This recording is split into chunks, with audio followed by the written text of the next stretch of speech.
j'espère que vous allez bien, je suis ravie de vous retrouver sur cette nouvelle vidéo. Sur cette vidéo, je vais être accompagnée de mon mini assistant qui a un peu de fièvre, qui est pas très bien et du coup il a envie de rester sur maman, donc je vais le garder sur moi. Ça fait du double emploi, c'est parfait. On m'a régulièrement posé la question de savoir qu'est-ce que je faisais sur les réseaux sociaux, donc qu'est-ce qui m'avait amené à partager autant sur les réseaux sociaux. Et du coup j'ai eu envie de faire une vidéo là-dessus parce que je trouve que c'est plus complet qu'un post sur Instagram par exemple, qui est beaucoup plus court, étant donné qu'on est très limité en termes de nombre de caractères, etc. Et comme je fais souvent des vidéos qui sont pas mal étudiées à l'avance, où je m'écris quand même un fil conducteur, etc., je me suis dit que j'allais faire un genre de story time, où je vais simplement parler face caméra, vous parler de mon expérience, sans chercher à faire rire, sans chercher à émouvoir, simplement avec mes mots à moi. En fait, à la base, je suis quelqu'un qui manque cruellement de confiance en moi. Vraiment, j'ai aucune confiance en moi, j'ai tout le temps le sentiment de n'avoir aucune valeur, et d'ailleurs j'ai souvent dans ma vie été entourée de gens qui m'ont poussée dans cette direction-là, donc qui m'ont poussée à effectivement penser que je ne vaux absolument rien. Et du coup, depuis l'adolescence, je me suis peut-être pas entourée des bonnes personnes, et c'est vrai que j'ai eu tendance à pas mal croire ce qu'on disait de moi. Donc à écouter beaucoup les jugements qui m'étaient destinés, à écouter beaucoup les étiquettes qu'on me mettait dessus, et puis à considérer que tout était vrai. Donc que j'étais quelqu'un de gros, que j'étais quelqu'un de flemmard, que j'étais quelqu'un d'inutile, que je ne savais rien faire. Tous ces termes-là qui ont été très lourds à porter pour moi depuis toute petite, parce qu'en fait, il y a même certaines personnes de ma famille qui m'ont poussée dans cette direction-là, ont fait que j'ai complètement perdu confiance en moi. C'est-à-dire que je suis restée dans cette espèce de cercle vicieux et que j'ai continué à m'entourer de personnes qui pensaient la même chose. Depuis toute petite, comme je manque de confiance en moi, j'ai eu beaucoup de peine à me lier aux autres. J'ai jamais été la fille qui est super entourée, la fille qui a beaucoup d'amis, j'étais plutôt la fille solitaire. Déjà petite, j'avais envie de participer au groupe, j'avais envie de lier des liens d'amitié avec d'autres personnes et en fait j'ai vraiment jamais réussi.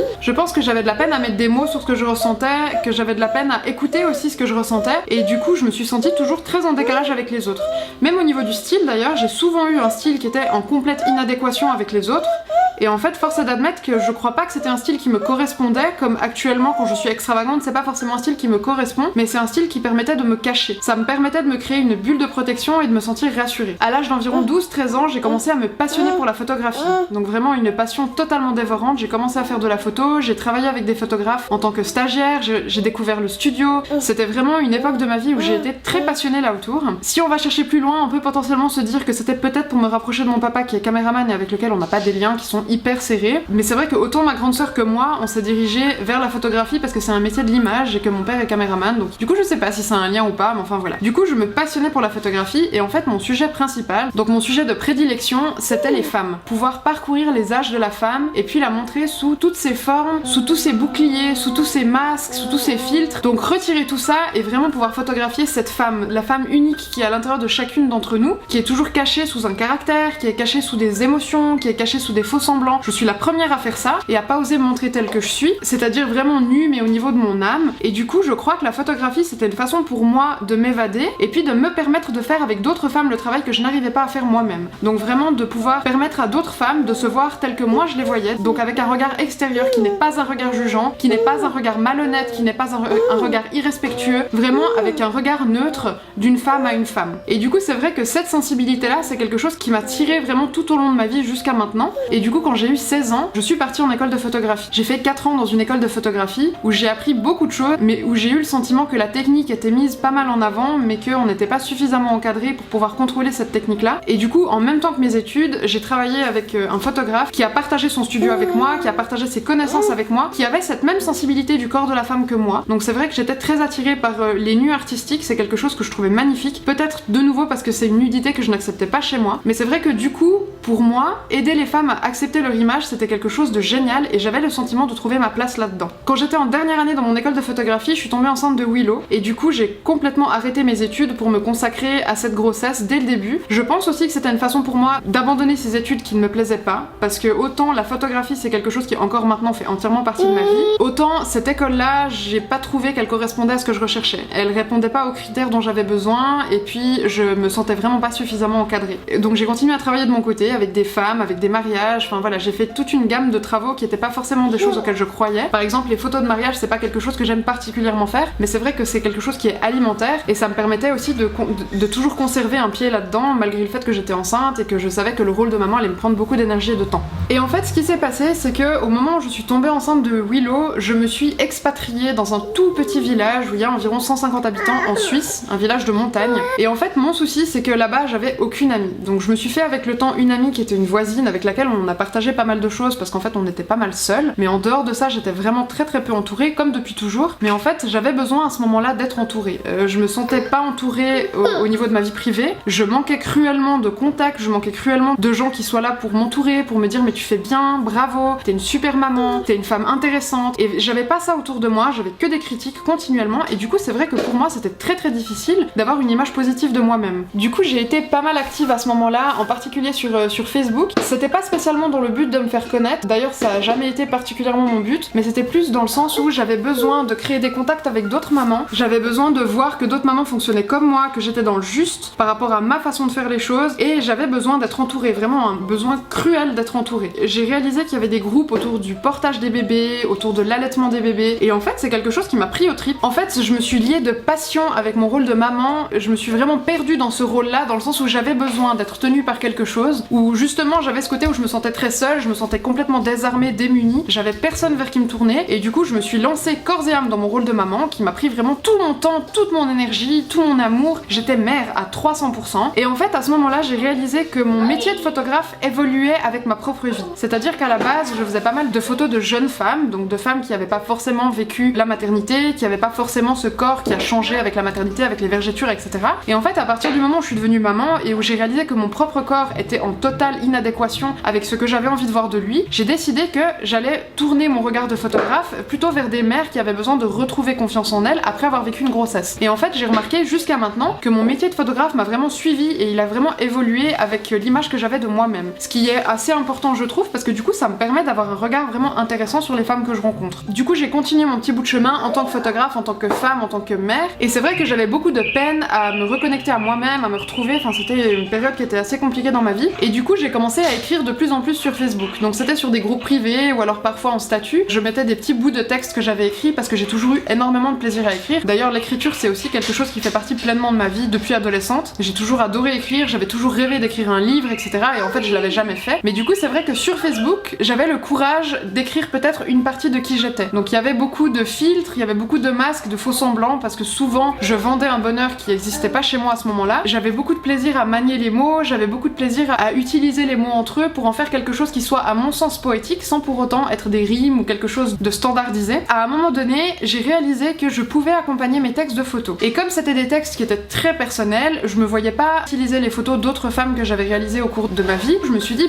potentiellement ce serait peut-être intéressant que tu te mettes à te photographier toi-même. Ça me permettait aussi de faire évoluer mon métier de photographe dans le sens où je découvrais peut-être de nouvelles émotions, je découvrais aussi peut-être de nouvelles façons de faire, et j'étais finalement mon propre mannequin, dans le sens où je faisais toutes mes expérimentations sur moi-même, sur des photos d'allaitement, des photos de portage, etc. Et ça me permettait vraiment d'évoluer mon regard en tant que photographe pour les personnes que je rencontrais ensuite. Et ça c'était d'une richesse énorme pour moi, d'autant plus que j'avais énormément de peine à voir ma propre image, et du coup la poster c'était quelque chose de très difficile. Vraiment j'avais de la peine avec le regard des autres, j'avais de la peine avec le jugement, j'avais cette peur continuelle de décevoir, cette peur continuelle de ne pas plaire, tellement peur que les gens soient déçus de l'image que je renvoyais de moi-même, que je me mettais énormément de pression avec tout ça. Et je restais quelqu'un de très faux dans le sens où j'avais besoin de me montrer sous une certaine image. Je retouchais mon ventre, je retouchais mes cuisses, je retouchais mon visage, mes cernes, etc. J'avais beaucoup de peine à me voir telle que j'étais, et pourtant à cette époque-là j'avais une vingtaine d'années. J'ai eu ma fille, j'ai continué à poster pas mal sur Facebook, à être très active dans le sens où je voyais que les gens étaient intéressés par ce que je créais. Je voyais que les gens avaient un œil positif sur l'image que je renvoyais de la maternité, de la bienveillance, de l'image de la femme, de l'estime de soi, et du coup ça m'a poussée dans cette direction-là. Donc j'ai été complètement influencée par les regards qui gravitaient autour de moi, mais qui étaient finalement des regards positifs que j'avais pas l'habitude de recevoir. Et en fait j'ai vécu quelques temps comme ça, où je me suis laissée un petit peu porter par ce qui se passait, et je me suis inscrite sur Instagram. Instagram c'est pas une application que j'ai utilisée avant juin 2018 environ, donc j'utilisais pas mal Instagram, mais uniquement pour poster une ou deux photos de temps en temps. Je devais avoir moins de 500 personnes qui me suivaient, et je cherchais vraiment pas ça en fait. J'étais vraiment plutôt dans l'optique de pouvoir partager des photos. Je partageais aucun texte, mes textes étaient uniquement sur Facebook, je partageais vraiment que des images. Et à un moment donné, l'été passé, quand j'avais approximativement 500 abonnés sur Instagram, j'étais dans un espèce de bouleversement de ma vie. J'étais en fait,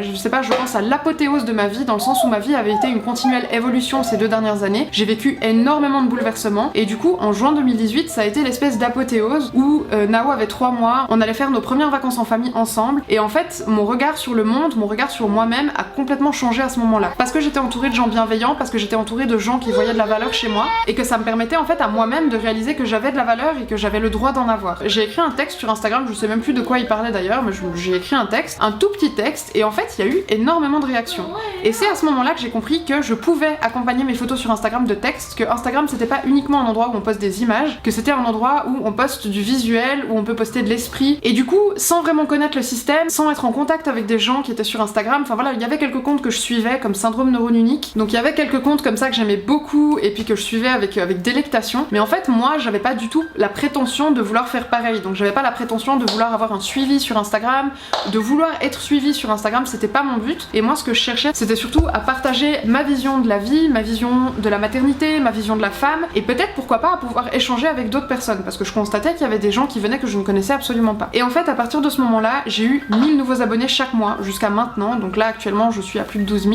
et c'est vrai que je m'y attendais pas du tout à cette espèce d'explosion de personnes qui sont arrivées, de bienveillance, de joie, de maternité, de bonheur. C'est complètement dingue parce que j'entends beaucoup de négatifs des réseaux sociaux, mais moi j'ai pas vécu cette négativité là. Aussi parce que je la fuis, vraiment volontairement je fuis la négativité, j'en ai vécu assez dans ma vie. Moi les énergies comme ça j'en veux pas. Et du coup c'est vrai que dès qu'il y a une embrouille, dès qu'il y a quelque chose où je sens que j'ai pas ma place, je m'en vais, je baisse les armes. Moi j'ai pas envie de rentrer dans un truc comme ça. Je suis vraiment sur Instagram pour pouvoir partager du positif et pour pouvoir aller de l'avant avec d'autres femmes ou d'autres hommes peut-être qui ont le même problème d'estime d'eux que moi et qui ont peut-être envie de prendre la même direction, le même chemin, et qu'on puisse se prendre par la main et avancer dans la même direction. Et du coup c'est quelque chose qui s'est fait absolument naturellement, j'ai jamais forcé, j'ai jamais cherché, j'ai jamais poussé dans une certaine direction, c'est quelque chose qui s'est fait avec l'évolution de Nao, avec l'évolution de ma vie de famille, de ma vie de couple, qui s'est fait avec l'évolution de ma propre vie à moi, de ma vie en tant que femme, et en fait je constate même maintenant que plus j'évolue sur ce réseau social, plus j'évolue dans ma manière d'être, c'est-à-dire que au début je me suis beaucoup cachée derrière ma maternité, donc cachée derrière Nao, cachée derrière mes enfants, peut-être pour cacher une part de moi qui était un petit peu plus sensible, un petit peu plus fragile et qui avait encore peur du regard des autres, et en fait je constate que comme je ne reçois que du positif sur Instagram, vraiment, je pense que les critiques que j'ai reçues se comptent sur les doigts d'une main, et du coup c'était important pour moi de pouvoir continuer à m'ouvrir, continuer à évoluer dans mon estime de moi, et donc plus le temps passe, plus je me présente en tant qu'individu, donc je suis plus seulement une mère, je deviens un individu à part entière, et ça pour moi c'est phénoménal, parce que il y a encore 2 mois, je disais clairement à mon chéri que je n'étais pas en mesure de me filmer, et ça c'est juste phénoménal. Et il y a un autre truc qui est assez rigolo, c'est que en photo,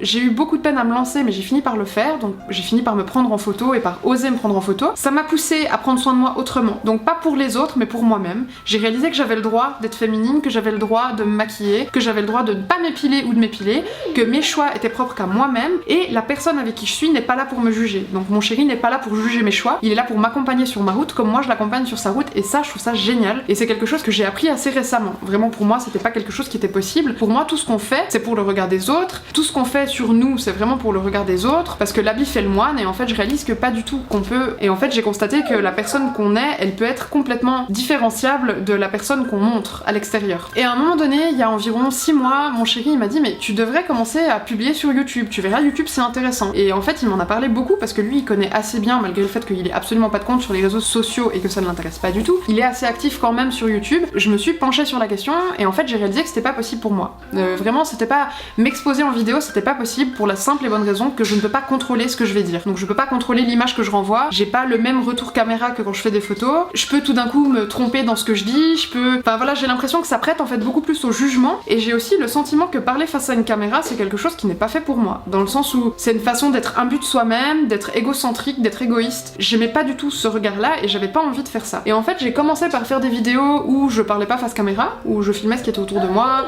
où je filmais les interactions que j'avais avec des gens, avec des lieux, avec des événements, et en fait plus le temps est passé, et plus j'ai commencé à pouvoir faire comme je le fais maintenant, parler simplement face caméra, sans attendre de réponse en retour, sans imaginer que je suis ridicule, que je suis égocentrique ou quoi que ce soit. Et en fait je constate que je ne suis absolument pas égocentrique, que au contraire je suis vraiment tournée vers l'extérieur, mais que ce moyen de communication là me permet de dire tout ce que j'ai sur le cœur, sans chercher à le corriger comme je le ferais à l'écrit. Et c'est vrai que c'est quelque chose qui a changé mon regard sur les réseaux sociaux. Donc autant pour le moment je suis pas hyper active sur YouTube parce que j'ai pas 3 millions de personnes qui me suivent, mais c'est pas ce que je cherche. Moi ce que je cherche c'est à pouvoir partager ce que je suis, à pouvoir partager des petites parts de moi, et puis à pouvoir recevoir en retour des parts de vous, et pouvoir découvrir qui vous êtes vous en retour. Parce que je constate qu'on a plein de points en commun avec plein de gens, que ce soit sur Instagram, sur YouTube, et je trouve ça juste fabuleux. Et voilà, mon évolution, je crois qu'elle se fait un petit peu au travers de ces réseaux sociaux actuellement, parce qu'ils me permettent de m'ouvrir à d'autres personnes, ils m'ont permis de faire des rencontres merveilleuses. Je ne pensais pas pouvoir être en mesure de faire des rencontres qui soient aussi importantes que les rencontres que je fais dans la vraie vie, et pourtant c'est le cas. Il y a des femmes avec lesquelles j'échange que je considère vraiment comme des amies très proches, et pourtant on s'est vu 1 fois, 2 fois, et on s'est vu vraiment grâce aux réseaux sociaux. On se connaissait pas par le passé, et ça je trouve ça absolument génial. Ça me permet de transformer complètement l'image que j'ai de moi-même, ça me permet aussi des échanges qui sont vraiment intéressants avec d'autres femmes qui vivent les mêmes choses, ou alors des choses totalement différentes par rapport à moi, qui ont soit des questions à me poser proposer, soit des astuces à m'apporter. Je pense que en fait en tant qu'être humain, à partir du moment où on est ouvert vers l'autre, on a de toute façon des choses à s'apporter, et du coup je suis ravie parce que les réseaux sociaux, j'ai l'impression qu'ils m'apportent énormément, mais pas au travers du simple fait que ce soit virtuel, on est en constant échange avec beaucoup de gens. Je crois que YouTube en particulier, ça a été un genre de travail sur moi-même, donc de scène de spectacle où j'ai réussi à prendre complètement possession de moi-même. Je suis pas au stade où j'arrive à complètement lâcher prise sur l'image que je renvoie, par contre je suis au stade où je suis confiante avec moi-même. Je suis très étonnée de trouver ici que de la bienveillance. Franchement, je m'attends encore maintenant toujours à recevoir des messages négatifs. Et en fait, force est d'admettre que je reçois vraiment que du bon ici et que j'espère ne renvoyer que du bon aussi. En fait, je crois que dans le monde où on vit actuellement, je devrais parler de tous les êtres humains, mais je parle des femmes en particulier, on devrait être un genre de sororité. C'est-à-dire qu'on a toutes des choix qui sont différents les unes des autres. On n'a pas toutes la même façon de voir la vie, on n'a pas toutes la même ligne de vie. On va toutes dans des directions différentes. Par contre, on pourrait y aller main dans la main. Dans le sens où j'ai l'impression qu'entre nous, on se critique énormément. Je vais prendre un exemple très simple qui va parler à beaucoup d'entre vous, mais par exemple le fait de faire le choix entre un biberon et l'allaitement, c'est quelque chose qui est toujours soumis au jugement de nos jours, et je trouve ça ridicule parce que si une mère a fait un choix, elle l'a fait avec sa conscience, elle l'a fait avec son cœur. À partir du moment où on aime son enfant et puis où on a envie du meilleur pour lui, je suis persuadée que tous nos choix se font avec conscience. Et du coup je vois pas pourquoi je pourrais juger ton choix si tu as décidé de donner le biberon à ton enfant uniquement parce que mon propre choix est différent du tien. Et en fait je pense que même sans partager les mêmes valeurs, à partir du moment où on est un être humain, on devrait pouvoir échanger que de la bienveillance. Donc pouvoir s'acclimater les uns aux autres comme n'importe quelle espèce d'animaux et arrêter d'essayer de s'entretuer et de toujours vouloir être meilleur que les autres ou différent. Après, la dernière chose que je pourrais aborder, c'est les différences entre ce qui est de mes stories Instagram, de mon feed Instagram et de mon compte YouTube. C'est vrai que j'ai 3 manières de fonctionner qui sont très différentes, mais je crois que c'est 3 parties de moi. C'est-à-dire que dans mon feed Instagram, je vais poster des textes qui me tiennent à cœur, que j'ai écrits avec amour pour Instagram, avec des images que j'ai fait pour Instagram également, et c'est quelque chose qui pour moi a du sens, c'est quelque chose que je veux esthétique, c'est quelque chose que je veux sensé. Sur mes stories Instagram, c'est différent parce que je vais montrer beaucoup de moments de vie, donc de life de nous, de mes enfants, de moi, vraiment des petits morceaux choisis de vie pour montrer que en fait on est comme tout le monde, qu'on n'est pas différent, que chez moi c'est le bordel aussi, que dans ma cuisine il y a parfois du surgelé, que les vitres chez moi ne sont pas toujours faites mais que c'est pas grave parce que ce qui compte c'est qu'on soit heureux et qu'on soit bien ensemble. Et puis sur mon compte YouTube en fait je savais pas exactement ce que je voulais y voir et du coup j'étais très partagée, et en fait j'ai réalisé que je tends de plus en plus vers un compte YouTube où je n'expose pas vraiment mes enfants, par contre j'expose la personne que je suis, donc uniquement la personne que je suis sans me cacher derrière ma maternité, et en réalité ça me fait un bien fou. C'est-à-dire que je suis juste une femme, parfois superficielle, parfois avec du sens, parfois déculpabilisante, et souvent juste naturelle, parce que c'est la personne que je suis et qu'en fait je trouve ça intéressant de partager. Moi j'adore regarder des vidéos de ce type-là, et du coup je pars plutôt du principe que sur YouTube je vais faire simplement ce qui me fait envie. Et c'est ce que je fais jusqu'à maintenant, et j'espère que c'est quelque chose qui vous plaît. Je vous remercie vraiment d'avoir regardé cette vidéo, j'espère qu'elle vous aura plu. N'hésitez pas si vous avez des questions à les laisser en commentaire ou alors à m'écrire sur mon compte Instagram PinUpMom avec le petit trait en bas, je vous réponds avec plaisir. Et n'hésitez pas si vous avez des questions particulières que vous voudriez que j'aborde en vidéo. On me propose régulièrement des idées de vidéos que je note toujours, j'ai une liste avec des vidéos qu'il faut que je réalise, mais c'est vrai que ça prend quand même pas mal de temps, pas mal d'énergie. En particulier parce que actuellement les réseaux sociaux prennent un temps incommensurable dans ma vie, mais que j'ai aussi mes enfants et que j'ai aussi un autre métier que je continue à faire pour le moment. Du coup j'essaye de faire au mieux, mais si vous avez des idées ou des envies particulières, n'hésitez pas à m'en parler. Je vous souhaite une super bonne fin de journée, à tout bientôt.